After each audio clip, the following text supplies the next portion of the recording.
Welcome back to Business and Society. I'm Senthil. Here's a question I have wrestled with for years. When you see something wrong at work, why is it so hard to speak up?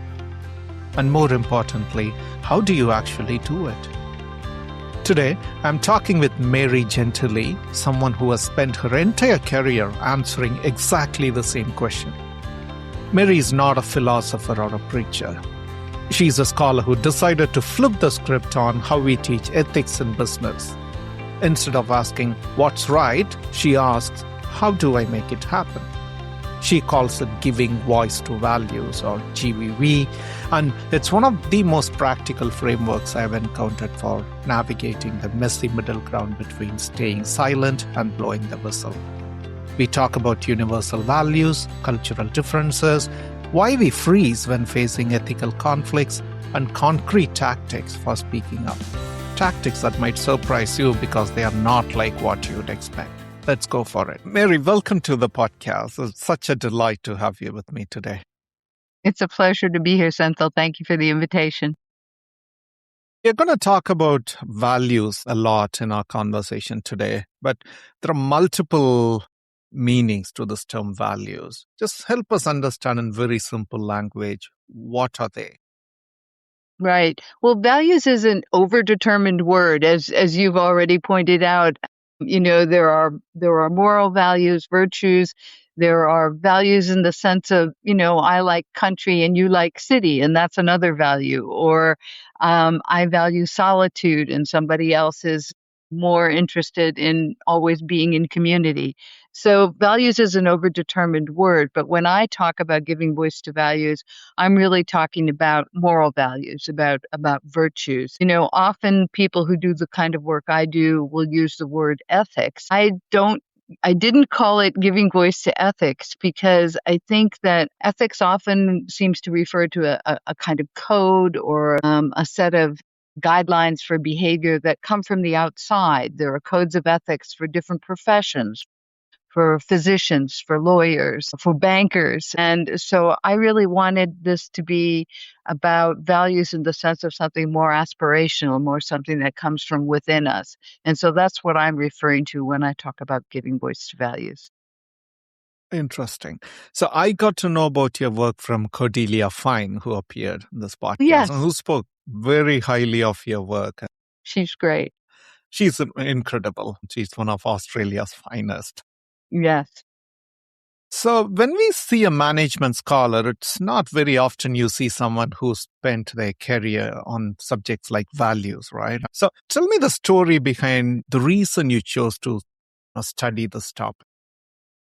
Sure. Well, I spent most of my professional career working in graduate business schools, in MBA programs. And I spent 10 years initially at Harvard Business School.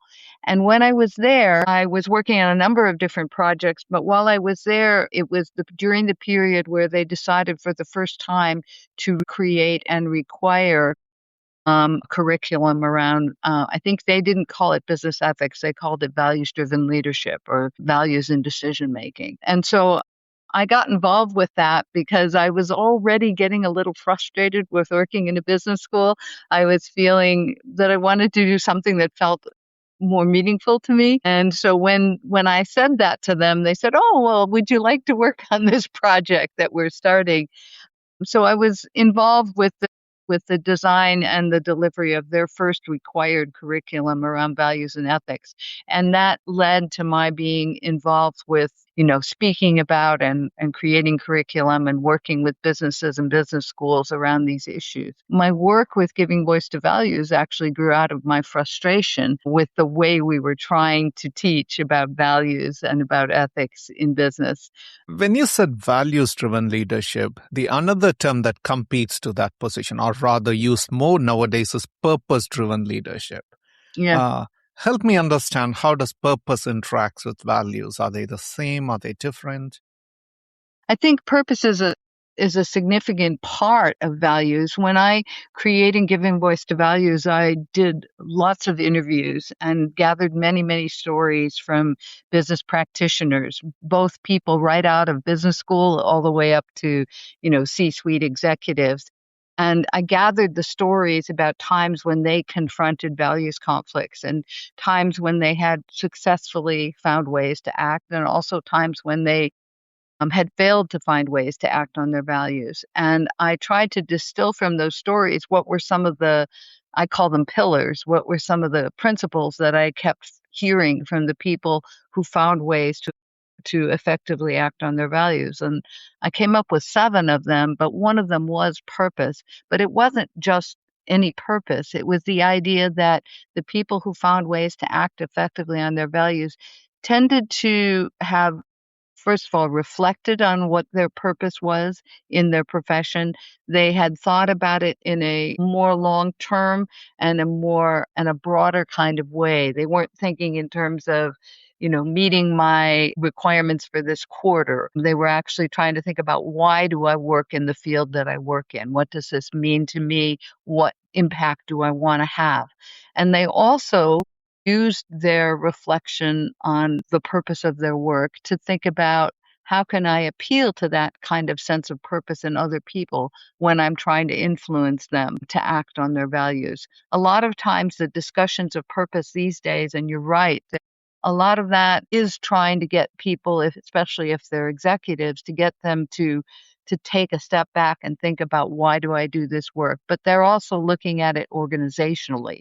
What is the purpose of my business? And that's a little bit broader than the way I usually am talking about it, because I'm working with individuals, but I'm working with individuals to try and get them to think about the larger impact of their work. And so it blurs the line between individual purpose and organizational. Interesting. One of your important contributions to management literature is your work on values, giving voice to values, or GVV, as you call it. I'm just wondering, in the world we live in today, it's not easy to speak up in workplaces. So even before we go and find out, what are the tactics we can use to do that, I'm just wondering why one should even give voice to values at work. What is the benefit of doing that? Well, let me take a step back and say that, often when I would be talking about values with people or talking about giving voice to values, their questions had to do with, is it even possible? They weren't even asking the question you asked, which is, why would you do it? They were just assuming that it wasn't possible in many circumstances. And so I started to realize, when I was talking to people, especially as I was gathering stories, that most of us actually would like to act in a way that is consistent with what matters to us, what we think is important, with the kind of impact that we want to have in the world, with the way we want our work to look to others, to our families, to our community, and the way we want it to feel to ourselves. But because we often feel that it's impossible, we don't even get in touch with that. We don't even let ourselves touch that. And so what I wanted to do was to create a pedagogy, a training approach that would allow people to get in touch with that sense of themselves, where they actually do want to act in a way that's consistent with what truly matters to them. I mean, if you look at the research from philosophy, of course, but also increasingly from social psychology and even from biology, it's becoming more and more clear that there are a set of values that tend to guide human behavior. They're part of what makes us be able to continue to survive as a social species. But often when we're in a particular organizational setting, we don't feel it's possible to act on that. So I wanted to create an approach that allowed people to actually experience what it felt like to act in a way that was consistent with their deepest self. And so when you say, why would people act on their values? There's an innate desire for us to be able to act in a way that's consistent with who we want to be, who we feel we are at our deepest level. But as I said, often without training that ability, people feel like it's just not possible. You talked about some universal set of values in the workplaces. So could you talk a few of them? Like, what are they? Yeah, I mean, they're kind of the ones you would imagine. It's kind of, motherhood and apple pie, as they say. They're most of the both philosophers and also psychologists will identify things like integrity, fairness. That's a very key one. Even as a child, we have an innate sense of what's fair, compassion, and at a certain level, a kind of respect for some. It starts out obviously with our caregivers, whether they're family or someone else. But those are the kinds of values we're talking about: integrity, honesty, fairness, compassion. It's a short Gotcha. list, and that's actually a nice thing about it. It's a short list. There's a lot of room for lots of differences, and it's a kind of high level list. And so what I always talk to people is that the good news is, because these values are shared and because it's a short list, it kind of gives us the basis for finding a way to connect with people. But we have to use a language that will communicate with the people that we're discussing with. So, I can't necessarily, I want to find a way to talk about values that I expect I probably share with you. But if we have different religious backgrounds, different cultural backgrounds, different political backgrounds, we might use a different vocabulary. We might use different examples. We might think about it expressing itself in different ways. And so it's up to me to figure out, how can I appeal to the value that I think we probably share in a way that you can hear it. Good that you talked about cultural sensitivity. I worked in a few countries, and obviously things which are right in some countries and context are not appreciated in some other countries. So does that imply that those values vary based on culture? So I think you're asking, can you have a conversation like this across cultural differences? Is that what Yes, you're I'm asking? jumping a few ships now before we even get into how to give voice to values. But assume that we want to give voice. I'm just wondering, does it vary from one culture to another? Right, right. Well, when I first created this approach, this giving voice to values approach, I heard from a lot of people in the West, in the US, in Western Europe, places like Australia. I would hear from people that they would say, well, Mary, maybe this will work here, but it won't work in, and then they would fill in the blank. It won't work in Asia. It won't work in Russia. It won't work in the Middle East. It won't work in South America or Africa. And I thought, well, maybe they're right. I mean, I live here in the United States. I've traveled a lot, but my experience is limited in that sense. But I started getting invited to all of those places that I just named to share this. And so I thought, well, I'll go share it and see if it has any relevance for people. And what I found is that there was a great interest, but I had to do 5 things in order to be able to share giving voice to values and this approach effectively in other cultures. I think the way I like to explain it is that I had an experience, one of my first experience of sharing giving voice to values in India. And I was invited to give a 2-day program for entrepreneurs and for faculty who taught entrepreneurship in India. And I was supposed to do this for 2 days in Delhi and for 2 days in Bangalore. And the same thing happened in both cities. So I arrived on the first day of the 2-day program, and there were a group of maybe 30, 35 individuals in the room, and they were all sitting in chairs with their arms crossed, leaning back and kind of smirking, And I thought, oh dear.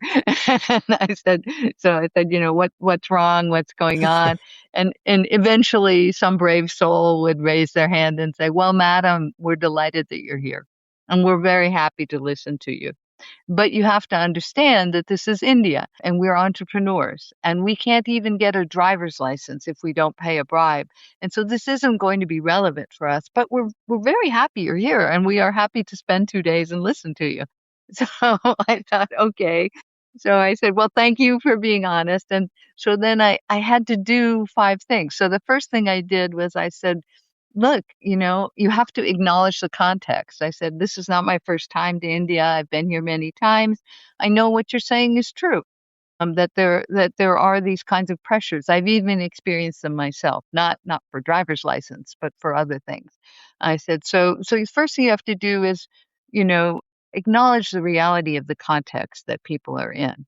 And then the second thing I had to do was I said, but I also know, because I've been here many times and because I have many good friends here, that you're not thrilled about that. I've had dinner conversations with my friends who were so frustrated because they were going to pick up their child or something at school, and a policeman would stop them and say they were speeding and demand a bribe in order to let them go, even though they weren't speeding. And so they were frustrated. So it wasn't that they thought this was good. It was just that they thought it was necessary. And so I said, I know that this isn't something you're happy about. I know that you actually have values. I'm not here to tell you you should have values. I know you have them. And so there's, again, you're starting from a place of respect. But then the third thing is that I would explain to them that the approach that I'm using, which I haven't actually explained here yet, but it's something called the Giving Voice to Values thought experiment, where I'm not going to ask you, what would you do in any particular values conflict? I'm going to give you a scenario that hopefully you can resonate with, that will feel real to you. But it's going to feature a protagonist, an actor who has already decided what he or she thinks the right thing to do is. And I'm going to ask you not what would you do? I'm going to ask, how could that person be effective? Now, it's a what if question. What if you were this person who wants to do this? How could they be successful? And this is based on research, which I can talk to you about later if you like. But so when I do that, it does a couple things. I mean, it first of all brings the pressure down because they realize I'm not going to put them on the spot and say, what would you do? So they relax a little bit. And we know people are more creative when they don't feel stressed. But it also gives them an opportunity to sort of think in a new way and open up their mind to possibilities. So that's the third thing I do is I explain I'm going to use this thought experiment. So that brings the pressure down. And then the fourth thing that I do is I always try, if I can, to have an example of somebody who did act successfully on their values from the context I'm in. So in this particular case in India, I had a video that I had worked on with the Carnegie Council with an Indian entrepreneur. He had purchased a company from one of the major multinationals. And when he purchased the company, it was a small company based in India. It had been owned by a large multinational. He purchased it back from them, and he was Indian. And it was a company that produced Indian food, prepackaged food. It was made in India, but it was marketed mostly to the West, to Australia and to the US and Western Europe. And when he purchased it, the company was near bankruptcy. That was part of why the multinational was trying to shed it. It was also, in violation of Indian labor laws. It was fairly corrupt. It didn't have a good reputation. It was not a healthy company. And in the space of a couple of years, this gentleman turned it around to be not only quite financially successful, but also seen as a model of clean operating. And so we had this conversation with him where he shared scenarios of things that he faced, being pressured to pay bribes in order to get the state inspectors to say that his boilers met standards, for example, things like that, and how he ended up being able to operate successfully and not pay those bribes. And so we had his video of him describing the scenario and then stopping and saying, so I didn't want to pay the bribe and here's where I am. What can I do? And then we had a video of him sharing what he actually did successfully. So when you use those kinds of examples from someone from the culture that you're in, it did two things. The first thing it did is it kind of triggered a sense of pride among the people in the room. It's like, oh, we could do that here. And it also triggered a bit of competitiveness. If he can do it, I can do it. Uh, So that's the fourth thing I try to do is to have an example from the culture I'm in, if at all possible. And then the last thing, the fifth thing is, I use the phrase giving voice to values, and especially in cultures that have a sort of high hierarchical power distance kind of culture, but really everywhere, but especially in those cultures, I try and explain that the word voice is a metaphor. It doesn't mean that you're going to go to your boss and tell him or her that they're evil and tell them uh, off or something like that. It's not even necessarily about whistleblowing. It's actually about figuring out a way to communicate with them. And so it can mean many things. Voice can mean asking questions. It can mean talking to someone who talks to someone who has the ear of the decision maker. It can mean making sure that you bring in some expertise from an outside source that maybe wasn't part of the decision making. It might mean writing a memo. It can be all kinds of things. And that actually makes it feel more possible and also triggers more creativity for people who, might feel they're in a culture where it's very difficult to have a direct conversation about some of these things. So I found when I did those 5 things, those folks in Bangalore and in Delhi kind of got really engaged, and they actually got very involved in the scenarios that I shared with them. They sort of switched into speaking Hindi because they were so engaged with it. Fortunately, I had a good friend who was collaborating with me who was Indian, so she was whispering in my ear, so translating, what they were saying. But we ended up having a very constructive conversation. So I realized when I go to other cultures, I need to do those 5 things in order for me to be able to have this conversation. Gotcha. And I think that's also a great segue to talk about the core approach of giving voice to values. Could you help us understand what does that Sure. mean? Sure, sure. Well, as I said earlier, Senthil, it kind of grew out of my frustration with the way I and others were teaching about ethics in business schools. And so originally my goal was to simply create a different kind of curriculum for school, I didn't realize it would expand beyond MBA programs into executive ed and companies and other organizations around the world, other professions. But in the beginning, that was the goal. And the reason I was frustrated was because the way we would talk about values and ethics in business is we would call it, we're going to teach awareness and analysis. We're going to make you aware of the kinds of situations you might encounter by sharing scenarios and case studies. And then we're going to teach you how to analyze them. And in a business school, that meant we're going to teach you models of ethical reasoning that came from philosophy. So we're going to teach you about deontology and utilitarianism and virtue ethics. And then we're going to ask you to apply it to a situation and decide, is it ethical or not? If you were in a corporate setting, instead of sharing the models of philosophical reasoning, you'd share the relevant laws or regulations or the company code of conduct. And you'd say, is this action over the line or not? And the problem with this is, of course, it's good to build awareness. There's a lot of situations that are new to us as our culture and our context changes, as our company goes global, or as we start bringing AI into our work, for example. There'll be new situations that we hadn't anticipated. But there are a lot of situations that we pretty much know it's a problem, abusive behavior, corrupt behavior, lying, misrepresenting the capabilities of a product, cooking the books, as they say. There's a lot of things that we're already aware of. And then the second thing about analysis, again, that's important. You want people to think rigorously and consistently about values issues. But used poorly, that teaching of analysis can become, what I observed anyways, is that it could become a kind of schooling for sophistry. People could kind of begin to learn to justify anything. I remember, I'll tell you a little story. I told you I interviewed a lot of people, and one of the one of the gentlemen I interviewed was a CEO, an entrepreneur, quite successful in the US. He had a consumer products firm, privately held. But a lot of people said, go talk to him because he's very thoughtful about values and ethics in business. And he told me this story. He said that a few years ago, he'd been looking to hire for a high potential position in his firm. So he said he had a young man in his office who had just graduated with an MBA from one of the leading business schools.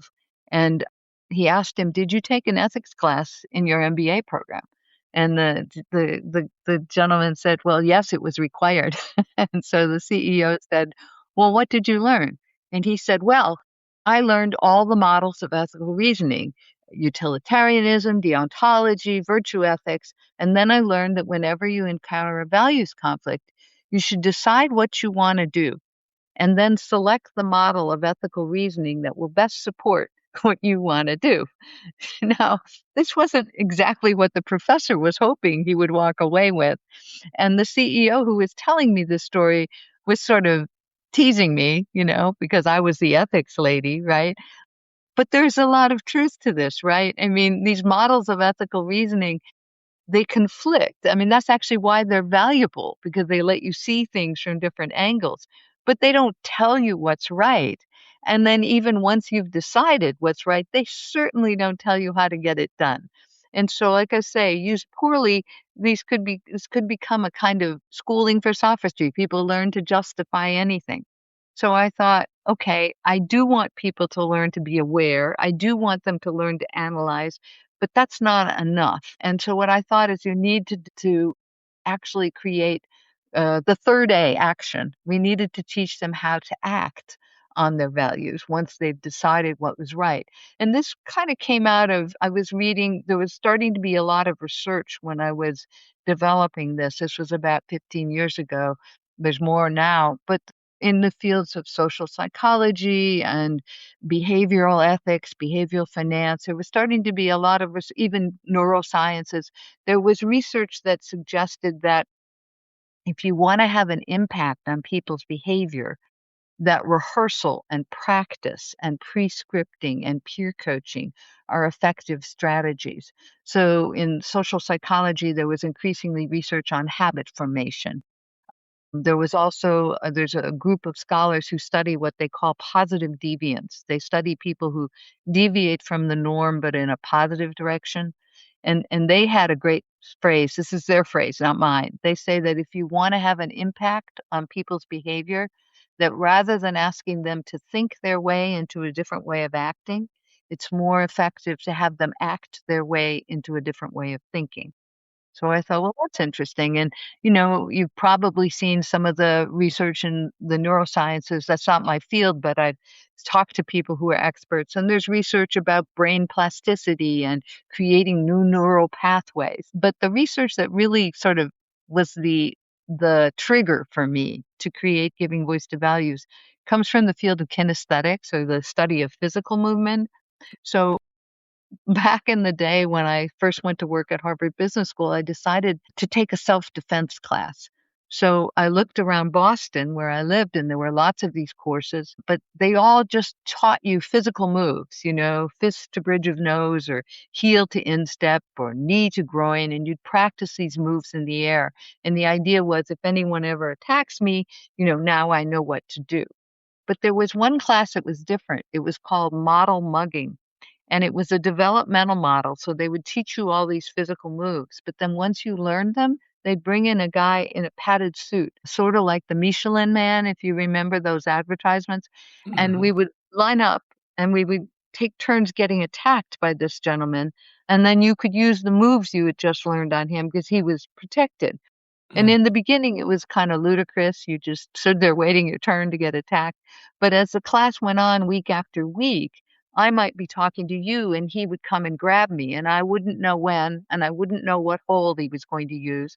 And so the idea was you could practice these things in the same state you would be in if you actually got attacked. And they told us it was based on this research called specific state muscle memory, which is something athletes are familiar with. But the idea is if you practice something in the same physical and emotional and cognitive state that you're in when you need to use it, that even if you freeze in that moment, your body remembers.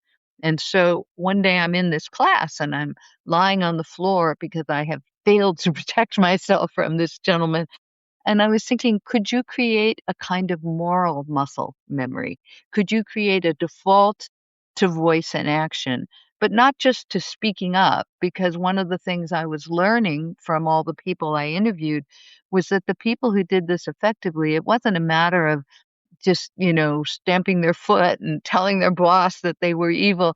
It was usually much more sophisticated, much more nuanced, much more tactical. They used all the communications and negotiations and power and influence strategies that they might use for any other situation, only around a values conflict. And what I realized is that often when we face a values conflict, it's like we dumb ourselves down. We feel we need to either blow the whistle or tell someone they're bad, or just, you screw up your courage to say this is wrong, as opposed to using all the strategies you might use if you're trying to convince your boss to launch a new product, or to reach out to a different market segment, or to use a different software program.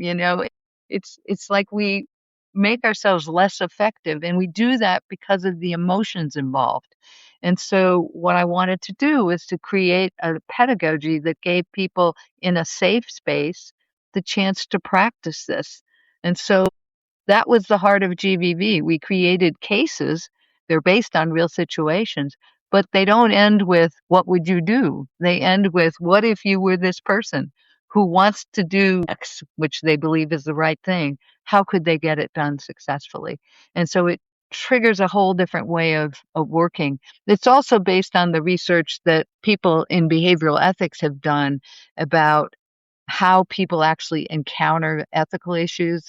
Jonathan Haidt was the first person that I read doing this, but basically saying that when we confront a values conflict, we typically don't sit down and make a pro and con list or say, what would John Rawls do? We typically just act emotionally and automatically and even unconsciously. And then we justify it after the fact, post hoc, figure out a way to make it make sense for us. And so I realized if I just ask you, what would you do? I'm just reinforcing that process over and over. So I wanted to literally rewire that connection. And so that's why I use scenarios where it's not about the decision. It's about creating an action plan. It's about creating a set of scripts. It's about a kind of decision tree. If I say or do this, what am I likely to encounter, and then what would I say or do? And it kind of grew from there. I started identifying the kinds of objections that people encounter and different ways that people could respond to those objections. And I gathered many examples of cases that we made available of different ways that people had done this. But the key idea is just that instead of asking what's right, we ask, what if you were going to do, the right thing? How could you be successful? So people don't have to commit to it until they actually have started to figure out how it could be possible. Mm. So that's basically it. We created lots of material, made it available, and it just kept growing. Interesting. I don't know why, but as you rightly said, whenever we see a values conflict or the term standing up for values, we often think about whistleblowing or just going and confronting people. So when I read your book, that's the biggest, aha moment. You Yeah. just shown the various versions where one can practice, Yeah. the art of giving voice to values. I Yeah. particularly liked one of your texts, and I quote, it's under It's Only Normal. So you write, expect values conflicts so that you approach them calmly and competently. Overreaction can limit your choices unnecessarily. And unfortunately, we often overreact. I can reflect on my own experiences when you see Me too. people. Why do we do Exactly. that? Is it because of, the conventional stories we hear about values? Why do we get so upset that we just go to the extreme of whistleblowing and stuff when we see values Right. conflict? Right. Well, I think a lot of it is because we do see it as the exception, and we're hoping that it won't happen to me. And so you're at work, you're doing your job, everything's calm, and your boss comes and asks you to do something. In that moment, you're already feeling like, I have this obligation. He or she is my superior in the organization. What will they think if I say no? I mean, all these anxieties come into our head, and a lot of times we just sort of, just quickly do what they asked us to do and try and move on, because you want to just get past it, because you think it's the exception and we just need to get past it and get back to work. And the important thing is to understand this is the work. This is normal. This is going to happen. It happens every day. If you really think about it, there are moments when you have little challenges, not necessarily at work. They may be with your family. They may be with friends. times when these issues come up. And so what I wanted to do was, as you said, one of the pillars is normalization, but I wanted to make it feel normal to people. And I think the way to do that is to give them this opportunity to practice responding to things and to do it with other peers. So the very kinds of people you might need to communicate with in your work situation are now the people that you're practicing. What could I say? What could I do? What would happen next? How would I respond then? So I like to say you're trying to create a new conversation that's possible. This occurred to me. You probably know this because you were reading the book, but this idea occurred to me when I was interviewing a gentleman who worked in a firm that did a lot of acquiring of other companies and setting up mergers and acquisitions. And it was his job to build the relationship with the CEO and the CFO of the companies that they were acquiring. And he told me the story that he'd been working with one company for almost a year. They were ready to finalize the deal finally, and they'd spent a couple days together on some of the work, and they were at the airport having a glass of wine before they flew off in different directions. And the CEO and CFO said, so okay, now tell us the truth. What's going to happen to us when this happens? And he said, he said he kind of froze because he didn't want to say, I mean, he had a fiduciary responsibility, certain information he wasn't supposed to share. But he also wanted to maintain the relationship with these gentlemen because he didn't want to mess up the deal. And he'd actually become friends with them. He cared about them. And so he wasn't sure what he could say. And I said, well, what did you say? And he said, oh, Mary, I lied. And then he paused and he said, instinctively, I lied. This is an automatic response. And he said, but then I went home and I thought about it. And I thought, if I keep doing this work, I'm going to get asked this every deal, right? It's normal. People are going to ask this. And I can just lie every time, or I can just spend an hour and figure out what is something I can say that doesn't reveal information that I don't have the right to reveal, but that is also honest and useful, substantive to the people, respectful to the people I'm speaking with. And so he came up with a little spiel, a little script of what he could say, where he would say, even if I knew that information, I wouldn't be able to share it. But what I can share with you is these are the things that I have seen that if you do are going to serve you in the best way, that will be the best for you, that will be helpful for you. And so he tried to give people substantive advice and guidance and treat them in a respectful way. And so he said, what he realized is that this is a normal part of business and I should just prepare for it the way I prepare for anything else. And when he said that to me, I thought, that was kind of the light bulb for me about how we limit our ability simply by thinking about it as the exception, when really life is full of these kinds of values conflicts. Some of them are big, some of them are just the little small lies that people tell, or treating someone poorly. And it happens every day. And so let's normalize it so we actually feel more empowered and don't freeze in the moment. So taking that same example, I understand the dynamics of giving voice to values may vary from people who hold positions of power. It could be a CFO compared to a frontline worker or people from marginalized background. Are the tactics the same, or are they different? Because I have often seen in high stakes situations where someone with least power wants to give voice to values, they were made invisible. Right? They were not given the opportunity to express themselves, or like whatever they said, they're simply ignored, and the organizations move on. Yeah. Did you think of such situations? Yeah. So I think first, the short answer is there's many different ways to do this. And depending on who you are and what your strengths are and what your position is and the level of authority and your credibility, your network, you're going to use different things. And it's I not see. just a level of authority within the organization or whether you're in a minority within the organization demographically. It's not just that. It can also be your personal style. A lot of times when I give talks about this to young people, it's the introverts who think I can't do this. You have to be an extrovert. You have to be sort of a combative or risk-taking kind of person. And what I saw from interviewing people is that that wasn't necessarily true, but people did it very differently. So, I can share a story, which is an example of this. I remember interviewing a woman who was in a senior position. She said, I don't feel comfortable, I'm not quick on my feet. I don't feel comfortable confronting people verbally. She said, what I do is I do data analysis and I put together very clear arguments in writing. And that's where my confidence level is. And that's where my strength is. And so she said she was in a C-suite position, but she came from this kind of background. So she said she was in a senior level meeting one day and the CEO was proposing a course of action that he wanted to take. And she thought it was wrong. But the CEO clearly wanted to do it. And everybody in the room was going, yeah, yeah, yeah, and agreeing with him and saying, okay, we can do this.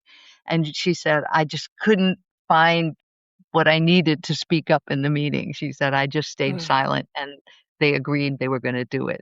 But it was at the end of the day. And she said she went home and she felt horrible about this. And she thought, when have I ever seen my boss change his mind? He responded to stories, compelling stories about heroes or villains. And, especially if it was about a competitor, or something.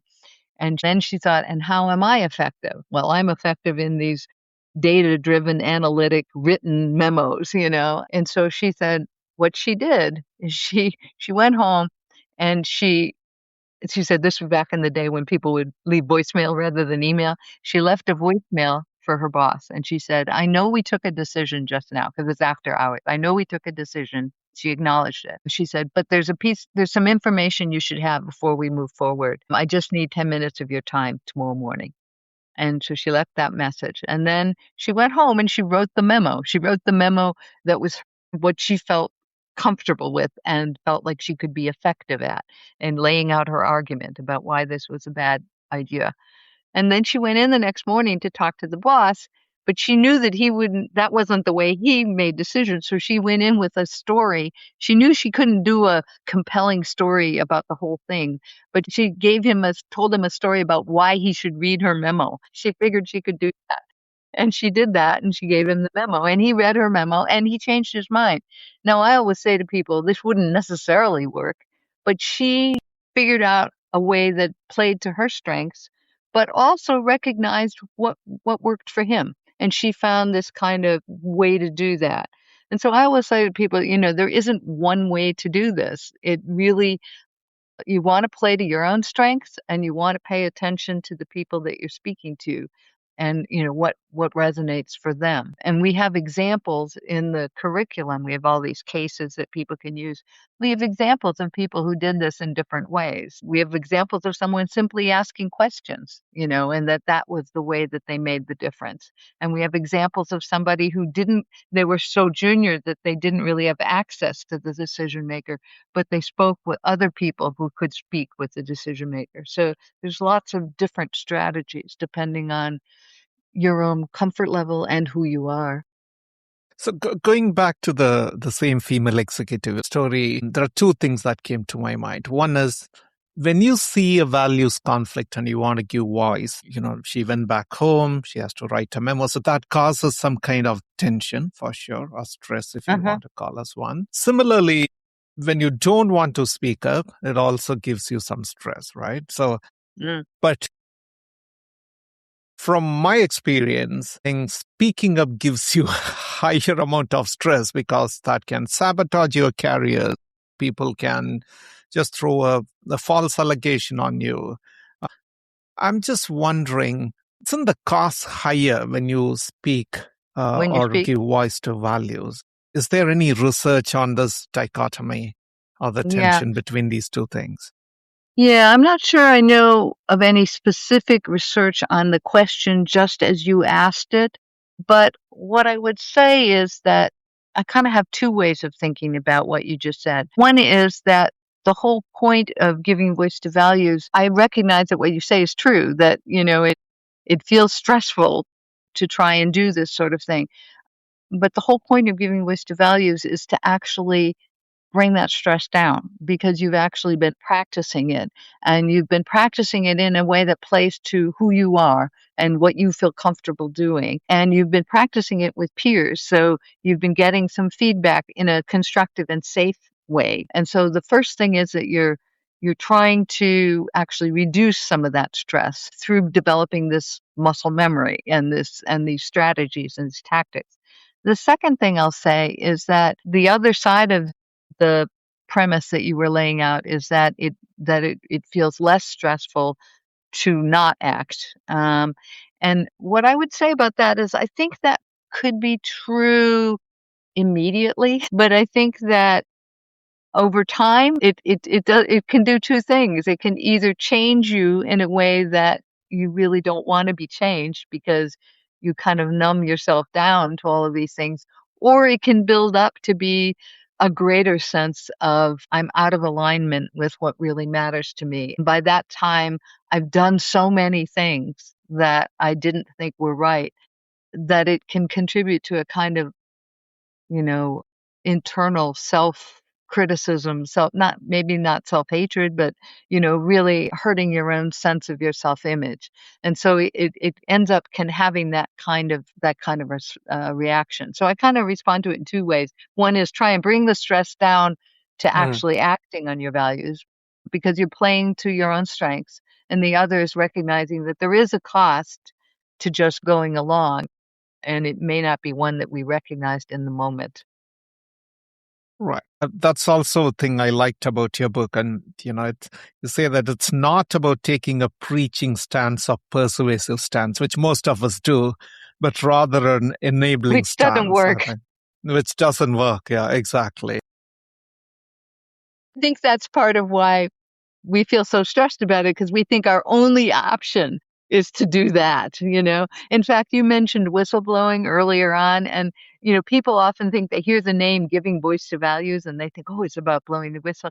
And actually, I created Giving Voice to Values because I was reading all the research about whistleblowing. And it's like, first of all, it usually doesn't happen until things have gotten so bad that people have been harmed and there's lots of things you can't walk back from. Numbers two, it's costly for both the whistleblower and the organization because you've gotten to that point.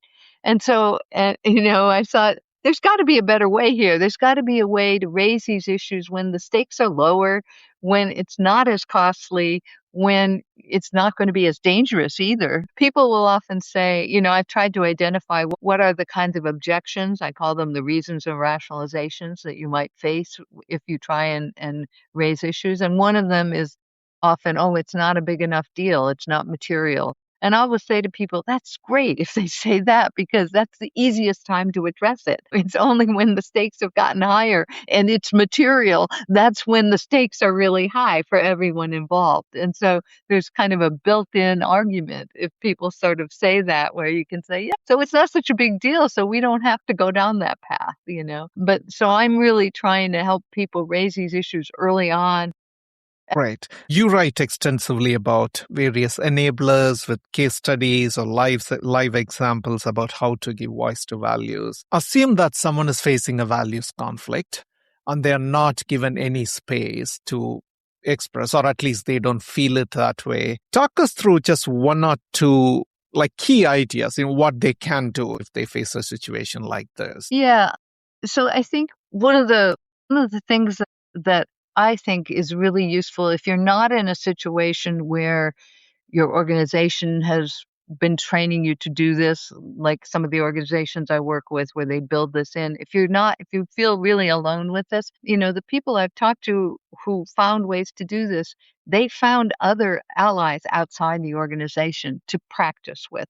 So it may have been a spouse, it may have been a good friend, it may have been a colleague. It may even be someone else in the organization who you don't work with. I remember one woman I spoke with, she was COO of a hospital, and she looked and she needed to tell her boss, the CEO, that she thought he was making a big mistake. And she was trying to figure out how to do that. and she felt like she owed her boss because he had promoted her and supported her, and she came from kind of a non-traditional background, and so she was really struggling with that. But she looked around the organization, and there was a nurse in the hospital, a senior nurse who she had really admired because she'd seen her speak up in very effective ways on numerous occasions around different kinds of values conflicts within the hospital. And so she went to her, she first of all just paid attention to what that woman did. So what can I learn from how she did it? But she also, went and talked to her in a, sort of, can I talk to you off the record sort of way. And so I think one of the things that I would definitely do is try and find a safe person that I can practice with, because, you don't want to go in and just sort of blurt it out in a way that it ends up being confrontive and messing everything up for your organization or for yourself. So that's one of the things that I would do. And the other thing that I always do, I do this for myself, is I think about, when have I ever been successful at persuading someone of anything? Not necessarily ethics, just anything. How am I most persuasive? I happen to know that for me, I'm an introvert. I don't feel like I'm great at arguing with people, but what I like to do is to tell stories. And so I know that's something I can do. And the other thing I like to do and that I can be effective at is ask questions.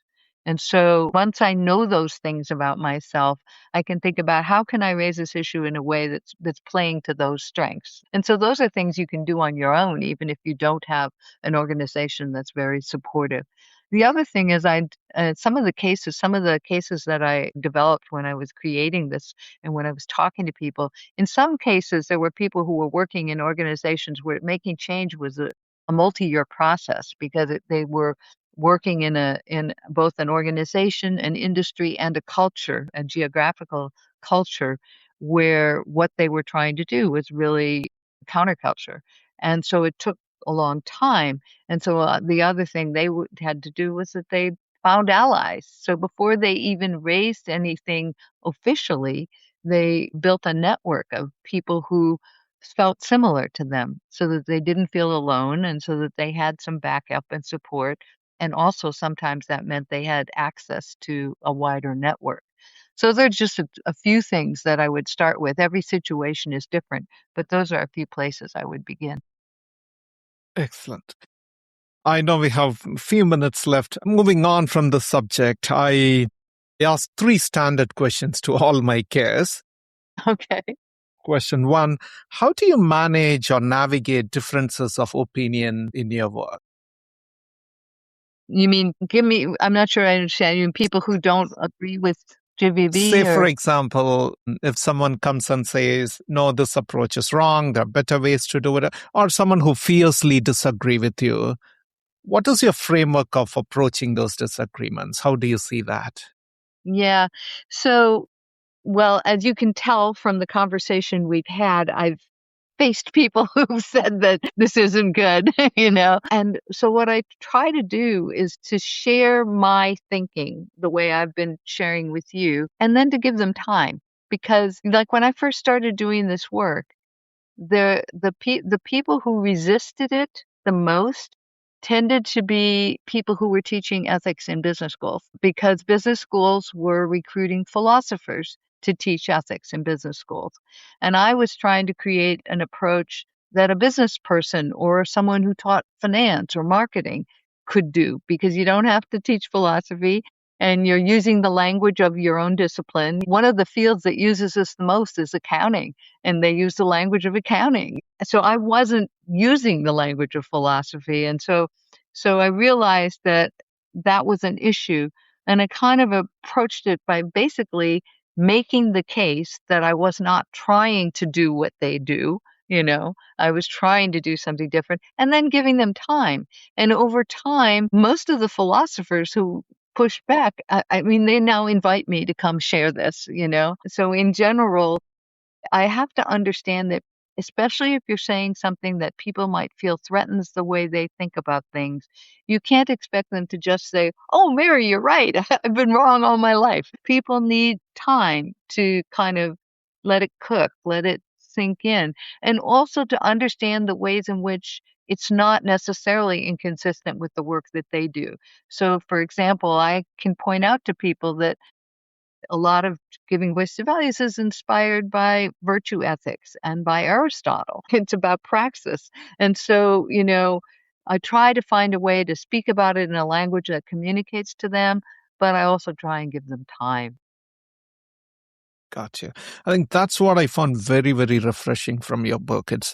It's original because most of the books on ethics often talks about those framework like Aristotle said this or Plato did this. I think you are one of the scholars who attempted to operationalize those ideas. When I opened the book, I was expecting to read a lot of Kant and Aristotle and Plato, but I don't remember you quoting them anywhere. That's right.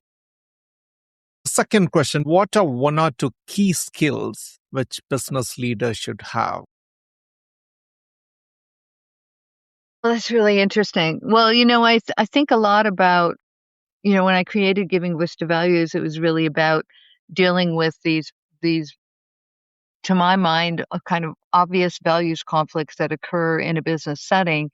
And since I created it, there have been so many more things that have come up Hmm. that aren't so obvious, and also not all in business. I mean, in our wider socio-political context around the world, there are some real challenges right now. I mean, when you look at the rise of authoritarianism, threats to democracy, threats to the way we try and enforce a rules-based capitalist system, market system.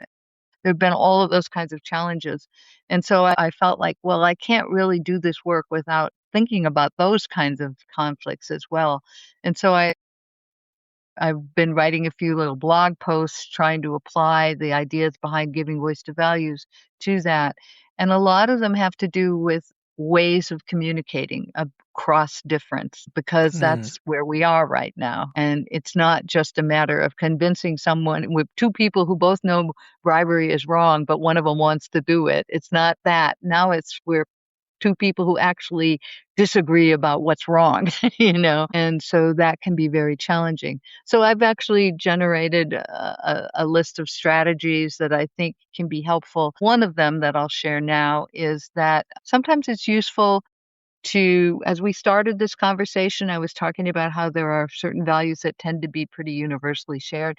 Sometimes it's helpful to help people see that and shift the conversation from a values conflict to an implementation conflict. I can give you an example. When I was teaching, when I was back years ago, when I was still teaching at Harvard Business School, I designed a course.